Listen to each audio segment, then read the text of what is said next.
त्वमेव केवलं कर्तासि त्वमेव केवलं कर्तासि त्वमेव केवलं हर्तासि त्वमेव सर्वं खल्विदं ब्रह्मासि त्वं साक्षादात्मासि नित्यं हृदं वच्मि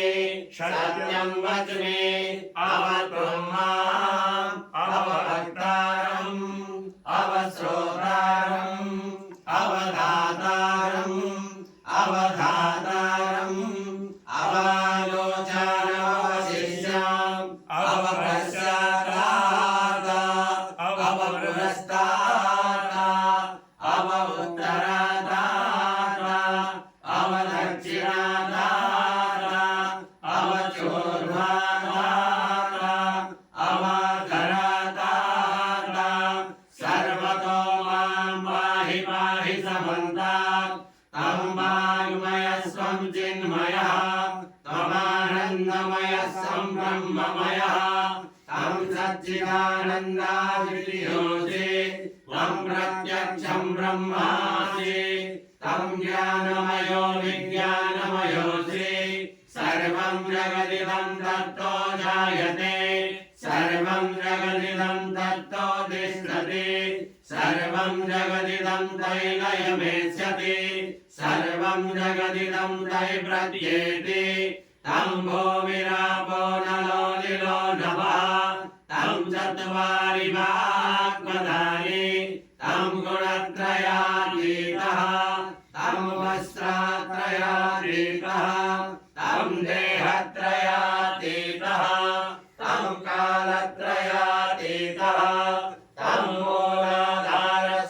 मूलाधारशिरोऽधिविद्यां तं शक्तित्रयात्मकः तं योगिनो ध्यायन्ति नित्यां तं ब्रह्मा तं विष्णुस्तं रुद्रस्तं इन्द्रस्तं अग्निस्तं वायुस्तं सूर्यस्तं चन्द्रमास्तं ब्रह्मभूर्भुवस्वः गणादीं पूर्वमुच्चार्य वर्णादीस्तदनन्तरम् अनुस्वारः परतरः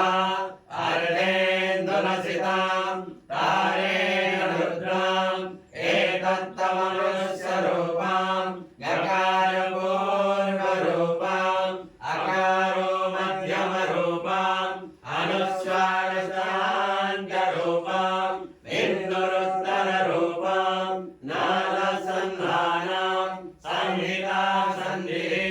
शैषा गणेशविद्या गणकरिषिः नित्रिगायत्री छन्दः श्रीमहागणपतिर्देवता ॐ गं गणपतये नमः एकदन्ताय विद्महे वक्रतुण्डाय धीमहि तन्नो दन्ती प्रचोदयात् एकदन्तं चतुर्हस्तं वासवङ्कुशधारिणं रथं च वरदं हस्ते बिभ्राणं मूषकध्वजं रक्तं लम्बोदरं शूर्पकर्णकं रक्तवाससां रक्तगन्धानुलिप्ताङ्गं रक्तपुष्पे सुपूजितां भक्तानुकम्पिनं देवं जगत्कारणमच्युताम् आदर्भूतं प्रदश्यातो प्रकृते गुरुदाः पराम् एवं जायते यो नित्यं स योगी योगिनाम्बरः नमो राधपदये नमो गणपतये नमः प्रमदपदये नमस्ते अस्तु लम्बोदराय एकदन्ताय विघ्नविनाशिने शिवसुताय श्रीवरदमूर्तये नमः।